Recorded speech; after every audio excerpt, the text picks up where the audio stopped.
Hi കൂട്ടുകാരെ, my friends, എല്ലാവർക്കും ഷാജാൻസ് കിച്ചണിലേക്ക് സ്വാഗതം. നമ്മളിവിടെ ഉണ്ടാക്കുന്നത് സോയാബീൻ ഒലത്തിയതാണ്.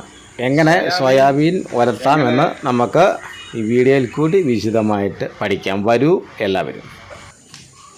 ഒന്ന് നോക്കാൻ പോവാണ്. നമുക്ക് ഇതെങ്ങനെ അതിൻ്റെ നിർമ്മാണം ഒന്ന് നോക്കാം. ഇതാണ് സോയാബീൻ. നമുക്ക് വെള്ളം തിളപ്പിച്ച ശേഷം സോയാബീൻ തിളച്ച വെള്ളത്തിലോട്ടിട്ട് നമുക്ക് കോരിയെടുക്കാം. അതിന് ശേഷമാണ് മുറിച്ച് നമ്മൾ ഇത് പാചകം ചെയ്യും. ആദ്യമായിട്ട് നമുക്ക് സോയാബീൻ തിളച്ച വെള്ളത്തിലോട്ടിടാം.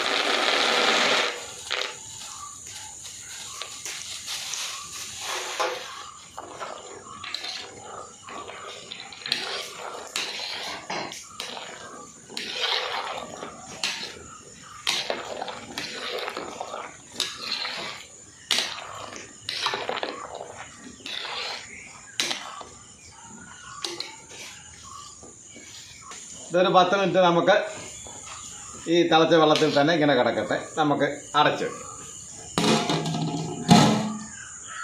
10 മിനിറ്റ് തിളച്ച വെള്ളത്തിൽ കിടന്ന ശേഷം സോയാബീൻ നമ്മൾ കോരിയെടുത്തിരിക്കുകയാണ്. ഇതിന് നമുക്ക് പിഴിഞ്ഞ് മുറിക്കാം. ഈ സോയാബീൻ തിളച്ച വെള്ളത്തിൽ 10 മിനിറ്റ് കിടന്നതിന് ശേഷം നമ്മൾ ഒരു പാത്രത്തിലോട്ട് കോരിയെടുത്തിരിക്കുകയാണ്. അങ്ങനെ ജസ്റ്റ് ഒന്ന് ഞെക്കിപ്പിഴിഞ്ഞ് അതിൻ്റെ വെള്ളം ഒന്ന് കളഞ്ഞ ശേഷം നമ്മൾ രണ്ടായിട്ട് ഇതേപോലെ മുറിച്ച് എടുക്കുന്നതായി. ചിലവർ മുറിക്കാതെ എടുക്കും, ചിലവരിത് വെള്ളത്തിലിടാതെ തന്നെ നേരെ മസാലയ്ക്കകത്തോട്ട് ഇട്ട് എടുക്കുന്ന രീതിയുണ്ട്. അങ്ങനെ ഏത് രീതി വേണമെങ്കിലും നമുക്ക് പ്രയോഗിക്കാം. അത് അവരവരുടെ ഇഷ്ടം പോലെ. ഞാനെടുക്കുന്ന രീതി ഇതാണ്. ഇനി സോയാബീൻ ഉലത്തിയത് ഉണ്ടാക്കാനായിട്ട് തീ കത്തിച്ച ശേഷം ഒരു ഉരുളി അടുപ്പിൽ വയ്ക്കുക. ഒരു 200 ഗ്രാം വെളിച്ചെണ്ണ അതിലോട്ട് ഒഴിച്ചു കൊടുത്തിരിക്കുകയാണ്. അതിനുശേഷം കടുക് ഇട്ടു. കടുക് പൊട്ടിയ ശേഷം നമുക്ക് ഒരു 1.5 കിലോ സവാള ചെറുതായിട്ട് അരിഞ്ഞത് ആ പാത്രത്തിലോട്ട് ഇട്ട് കൊടുക്കാം. എന്നിട്ട് നന്നായി നമുക്കത് ഇളക്കി കൊടുക്കാം. ഈ സവാള നമ്മൾ വഴറ്റി എടുക്കുകയാണ്. സവാള പെട്ടെന്ന് വഴണ്ട് കിട്ടാനായിട്ട് നമുക്ക് ശകലം ഉപ്പ് വേണമെങ്കിൽ ചേർക്കാം, അല്ലെങ്കിൽ അവസാനം ചേർത്താലും മതി. അങ്ങനെ സോയാബീൻ നമ്മളിവിടെ ഒലത്തിക്കൊണ്ട് ഇരിക്കുകയാണ്. അതിന് മുൻപേ ഉള്ള പരിപാടികളാണ് ഇപ്പോൾ നാം കണ്ടുകൊണ്ടിരിക്കുന്നത്. സവാള ഒരുമാതിരി വാടിയ ശേഷം അതിലോട്ട് നമ്മൾ മല്ലിയില ചെറുതായിട്ട് അരിഞ്ഞത് ഇട്ട് കൊടുത്തു.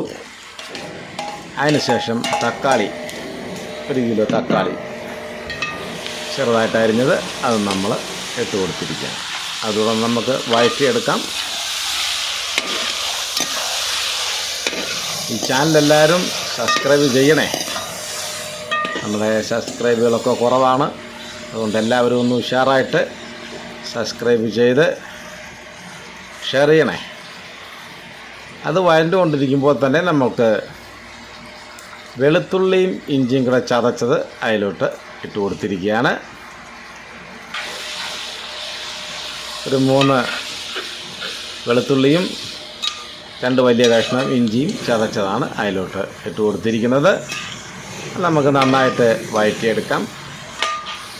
അത് ഇടയ്ക്കിടയ്ക്ക് ഇളക്കിക്കൊണ്ടിരിക്കണം, അല്ലെങ്കിൽ അടുക്കി പിടിക്കാനുള്ള സാധ്യതയുണ്ട്.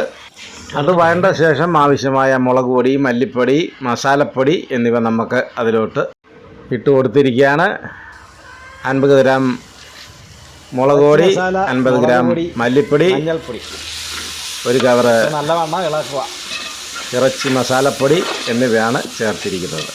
നന്നായി നമുക്ക് ഇളക്കി യോജിപ്പിക്കാം. ഇനി നമുക്ക് കുറച്ച് വെള്ളം നമുക്ക് ഒഴിച്ചു കൊടുക്കാം. ശകലം വെള്ളം മതി. മസാല അടുക്കി പിടിക്കാതിരിക്കാനായിട്ട് മാത്രമാണ് ഉദ്ദേശിക്കുന്നത്. മാത്രമല്ല മസാല വെള്ളത്തിൽ കിടന്ന് വേവുകയും ചെയ്യണം. അതിനുശേഷം ആവശ്യമായ ഉപ്പും ഇട്ട് കൊടുക്കാം. നമ്മൾ 1 കിലോ സോയാബീനാണ് ഇവിടെ നമ്മൾ ഉലത്താനായിട്ട് എടുക്കുന്നത്. ഈ സോയാബീൻ ഫ്രൈ ചെയ്യാനും ഇതേ മെത്തേഡ് തന്നെയാണ് ഉപയോഗിക്കുന്നത്. നല്ലവണ്ണം വെള്ളം വറ്റിക്കണം എന്ന് മാത്രം. എണ്ണ ശകലം കൂടെ കൂടുതൽ വേണം. അപ്പോൾ അത് നമുക്ക് ഫ്രൈ ആയിട്ട് എടുക്കാം. അങ്ങനെ മുറിച്ച് വെച്ച സോയാബീൻ ഇത് നമ്മൾ ഇവിടെ ഉലത്തുകയാണ്, ചേർത്ത് കൊണ്ടിരിക്കുക. ബീഫൊക്കെ ഉലത്തുന്ന മാതിരി. ഈ സോയാബീൻ ഉലത്തി എടുത്തു കഴിഞ്ഞാൽ ബീഫാണെന്നേ പറയുള്ളൂ. ആ രീതിയിലാണ് നമ്മളിവിടെ ഉണ്ടാക്കുന്നത്. ബീഫ് ഏതാ സോയാബീൻ ഏതാ എന്ന് അറിയാത്ത ഒരു കണ്ടീഷനിലാണ് നമ്മളിത് ഉണ്ടാക്കുന്നത്.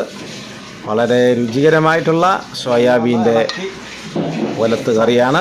എല്ലാവരും ഇതുണ്ടാക്കി നോക്കണേ. ചാനൽ നിങ്ങൾ സബ്സ്ക്രൈബ് ചെയ്യണേ. മാക്സിമം നിങ്ങൾ മറ്റുള്ളവർക്ക് ഇത് ഷെയർ ചെയ്യണേ. അതിനുശേഷം 2 സ്പൂണ് കുരുമുളക് പൊടി അതിൻ്റെ അകത്തോട്ട് ചേർക്കുകയാണ്. നാടൻ മസാല പൊടിച്ചത് ഒരു 2 സ്പൂണ് അതും അതിൻ്റെ അകത്തോട്ട് ചേർക്കും. എന്നിട്ട് നല്ലവണ്ണം ഇളക്കി അത് നമുക്ക് മിക്സ് ചെയ്യാം. ചെറുതീയിൽ അങ്ങനെ മിക്സായി വരട്ടെ. ഓവർ തീ കൊടുക്കരുത്, അടി കരിഞ്ഞു പോകും. ഏതാണ്ട് ഒരു 1/4 മണിക്കൂർ നമുക്ക് ചെറുതീയിൽ കിടന്നിങ്ങനെ അത് വെന്ത് ഫ്രൈ ആയി കിട്ടണം. നമ്മുടെ ഉലത്താണ്.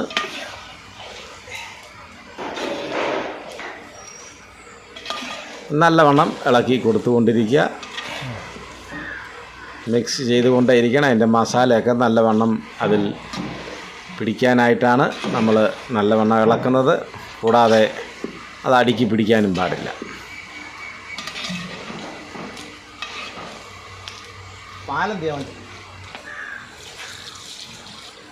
അതിനുശേഷം നമ്മൾ 2 തേങ്ങയുടെ പാല് അതിലോട്ട് ഒഴിച്ചു കൊടുത്തിരിക്കുകയാണ്. ഫസ്റ്റ് പാല് മാത്രമേ ഉപയോഗിക്കുന്നുള്ളൂ. അതോടുകൂടി ഈ ഉലത്തിന് നല്ല ടേസ്റ്റ് ലഭിക്കുന്നതാണ്. ഇത് നമുക്ക് വിറകടുപ്പിൽ നിന്നും മാറ്റി ഗ്യാസ് അടുപ്പിലോട്ട് വയ്ക്കുകയാണ്. ചെറിയൊരു ചാറ്റൽ മഴ ഉള്ളതുകൊണ്ടാണ് വിറകടുപ്പിൽ നിന്ന് മാറ്റി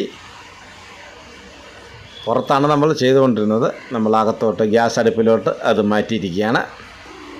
അങ്ങനെ നമ്മുടെ സോയാബീൻ ഉലത്ത് ഇവിടെ റെഡിയായിട്ടുണ്ട്. ഏറ്റവും രുചികരമായ സോയാബീൻ ഉലത്താണിത്. ഇത് കണ്ടോ, ബീഫ് തന്നെ മാറിപ്പോവും. ആ രീതിയിലാണ് നമ്മൾ ഉലത്തി അത് റെഡിയാക്കി വെച്ചിരിക്കുന്നത്. ഇനി ഒരു പാത്രത്തിലോട്ട് നമുക്കത് കോരിയെടുക്കാം. സപ്ലൈ ചെയ്യാനായിട്ട് നമ്മളിവിടെ സോയാബീൻ ഉലത്ത് റെഡിയായിരിക്കുകയാണ്. എല്ലാവരും ഇന്ന് തന്നെ ട്രൈ ചെയ്ത് നോക്കണേ. നിങ്ങളുടെ വിലയേറിയ അഭിപ്രായങ്ങൾ അറിയിക്കുക. മാക്സിമം ഷെയർ ചെയ്യുക, സബ്സ്ക്രൈബ് ചെയ്യുക. Bye bye.